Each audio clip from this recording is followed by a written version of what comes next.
आइए जानते हैं आज के कुछ प्रमुख अंतर्राष्ट्रीय खबरों को। पहले एक नजर आज की हेडलाइंस पर। अयोध्या में एकनाथ शिंदे का बयान, मंदिर वहीं बनेंगे लेकिन तारीख नहीं बताएंगे को लेकर विपक्ष पर तंज। हरियाणा के पूर्व सीएम की गाड़ी का एक्सीडेंट, एयरबैग खुलने से बचे भूपेंद्र हुड्डा। बॉर्डर पर फिर बेनकाब हुआ पाकिस्तान, कैमरे में कैद हुए 3 घुसपैठ। कुर्मी समुदाय का आंदोलन 5वें दिन समाप्त, बेपटरी हो गई थी रेल सेवा। दिल्ली में सुहाने मौसम का दौर खत्म, केरल में बारिश जारी। दिल्ली के एलजी का एसआरओ में केजरीवाल पर तंज, कहा आईआईटी करके भी कुछ लोग अशिक्षित। मुस्लिम देश ईरान में लगाए जा रहे महिला विरोधी कैमरे। चीनी सेना की घुसपैठ पर ताइवान ने दिया जवाब, अपनी रक्षा के लिए एकजुट होकर लड़ेगा पूरा देश। इतनी मोटी रकम लेकर फायर पुष्पा बने अल्लू अर्जुन, तेलुगु फिल्म इंडस्ट्री में बनाया गया रिकॉर्ड। अजिंक्य रहाणे ने एमएस धोनी का 11 साल पुराना रिकॉर्ड किया धराशायी, जरा आईपीएल 2023 का सबसे तेज अर्धशतक। महाराष्ट्र के मुख्यमंत्री एकनाथ शिंदे डिप्टी सीएम देवेंद्र फडणवीस के साथ रविवार को अयोध्या के दौरा पर पहुंचे। इस दौरान सीएम शिंदे ने कहा कि उत्तर प्रदेश में राम मंदिर के निर्माण पर जिन लोगों ने संदेह किया, उनको घर का रास्ता दिखा दिया गया। राम मंदिर का काम जोरों पर चल रहा है। सीएम एकनाथ शिंदे महाराष्ट्र के मुख्यमंत्री पद पर काबिज होने के बाद पहली बार अयोध्या दौरे पर पहुंचे हैं। उन्होंने कहा कि मुझे खुशी है कि शिवसेना संस्थापक बाला साहिब ठाकरे का अयोध्या में भव्य और दिव्य राम मंदिर निर्माण का सपना अब पूरा हो रहा है।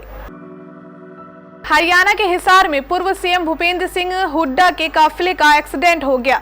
उनकी कार के सामने अचानक नील गाय का झुंड आ गया, जिससे उनकी गाड़ी आगे से बुरी तरह से क्षतिग्रस्त हो गई। कार के एयरबैग भी खुल गए, जिस कारण भूपेंद्र सिंह हुड्डा बाल बाल बच गए। हादसा गांव मतलोंडा के पास हुआ। उस समय वे बनबोरी के मंदिर में माथा टेक कर वापस आ रहे थे। बाद में उन्हें दूसरी गाड़ी से आगे के लिए रवाना किया गया। मुख्यमंत्री मनोहर लाल ने भूपेंद्र सिंह हुड्डा को फोन कर उनका हाल चाल जाना। वहीं हुड्डा ने कहा कि ईश्वर की कृपा व आप लोगों की शुभकामनाओं में मैं और मेरा स्टाफ पूर्ण रूप से सुरक्षित है। मैं आगे के सभी तयशुदा कार्यक्रम में शामिल होऊंगा। जम्मू कश्मीर के पूंछ में भारतीय सेना ने शनिवार रविवार की दरमियानी रात आतंकी घुसपैठ की बड़ी साजिश नाकाम की है। जम्मू संभाग के पूंछ सेक्टर में नियंत्रण रेखा पर जवानों को आतंकी गतिविधि की भनक लगी। इस पर जवानों ने मोर्चा संभाला और बार के पास दहशतगर्दों को चुनौती दी। इस दौरान सेना की ओर से कई राउंड फायरिंग की गई। सूत्रों का कहना है कि ऑपरेशन के दौरान जवानों ने 2 आतंकियों को पकड़ने में सफलता पाई। इसमें से एक आतंकी घायल अवस्था में मिला, जबकि तलाशी अभियान में एक आतंकी की लाश मिली। पकड़े गए आतंकियों के पास से कोई हथियार नहीं मिला है। इलाके में अभी भी तलाशी अभियान चलाया जा रहा है। आदिवासी कुर्मी समाज 5 अप्रैल की सुबह 5 बजे से आगरा डिवीजन के कुस्तौर और खड़गपुर डिवीजन के फेमस पुलिस स्टेशन पर रेल चक्का जाम कर अनिश्चितकालीन धरने पर बैठे थे। कुर्मी समाज को अनुसूचित जनजाति का दर्जा देने की मांग को लेकर समाज के लोग रेलवे ट्रैक जाम कर बैठ गए थे। इस आंदोलन के कारण हावड़ा से मुंबई और हावड़ा से नई दिल्ली जाने वाले रूट पूरी तरह से बाधित थी। आंदोलन को देखते हुए दक्षिण पूर्व रेलवे ने पिछले 5 दिनों में 360 से अधिक ट्रेनों को रद्द किया था। इसके कारण यात्रियों को परेशानी हो रही थी। इसके साथ ही रेलवे को भी हर दिन करोड़ों रुपए का नुकसान उठाना पड़ रहा था। दक्षिण भारत में अप्रैल की शुरुआत से बारिश का मौसम रहने के चलते अगले कुछ दिन तक गर्मी से राहत रहेगी। भारतीय मौसम विज्ञान विभाग के मुताबिक अगले 1 हफ्ते केरल और तमिलनाडु में अगले 5 दिनों तक हल्की सी मध्यम तीव्रता की छिटपुट बारिश, गरज और बिजली गिरने की उम्मीद है। वहीं आंध्र प्रदेश, तेलंगाना और कर्नाटक में भी इसी तरह की स्थिति बनी रहेगी। आईएमडी ने इस पूर्वानुमान अवधि के दौरान केरल और तमिलनाडु के लिए येलो अलर्ट जारी कर दिया है। एडवाइजरी में निवेशियों से स्थानीय मौसम की स्थिति के बारे में जागरूक रहने का आग्रह किया गया है।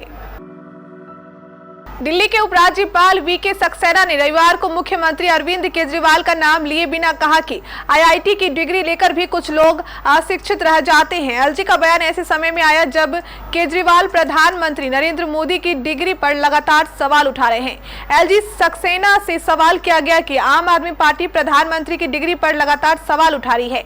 इस पर सक्सेना बोले, हाँ मैंने भी सुना है कि विधानसभा में कुछ बातें कही गई है, लेकिन अपनी डिग्री पर कभी किसी को गुमान नहीं करना चाहिए। डिग्रियां तो पढ़ाई के खर्च की रसीदें होती हैं। शिक्षा वही है जो इंसान का ज्ञान दर्शाती है।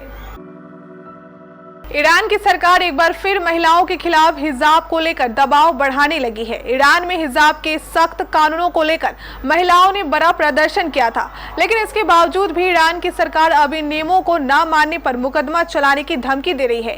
ईरान के पुलिस प्रमुख ने कहा कि हिजाब से जुड़े नए नियमों को न मानने पर महिलाओं पर मुकदमा चलाया जाएगा और बिजनेस बंद होने का भी जोखिम हो सकता है। इसके अतिरिक्त अब स्मार्ट कैमरा भी महिलाओं की जासूसी करेंगे।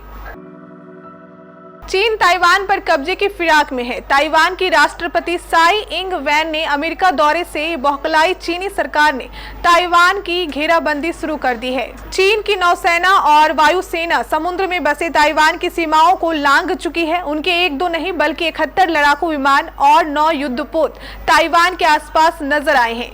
संकट की घड़ी में ताइवान भी अपनी सुरक्षा करने में जुटा है। ताइवानी सेना अमेरिका से खरीदे गए हथियारों, रडारों एवं अन्य सैन्य संसाधनों का सहारा ले रही है।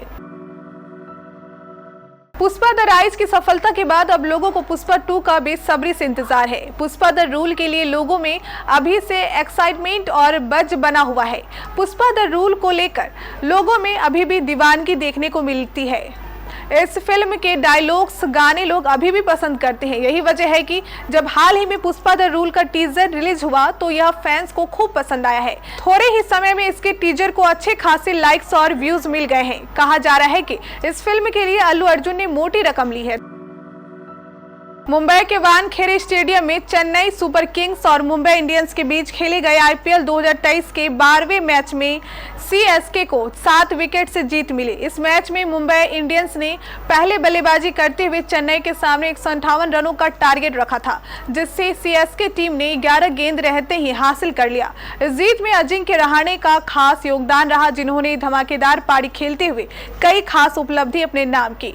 उन्होंने आईपीएल 2023 का सबसे तेज अर्धशतक लगाया और कप्तान महेंद्र सिंह धोनी का 11 साल पुराना रिकॉर्ड भी ध्वस्त किया।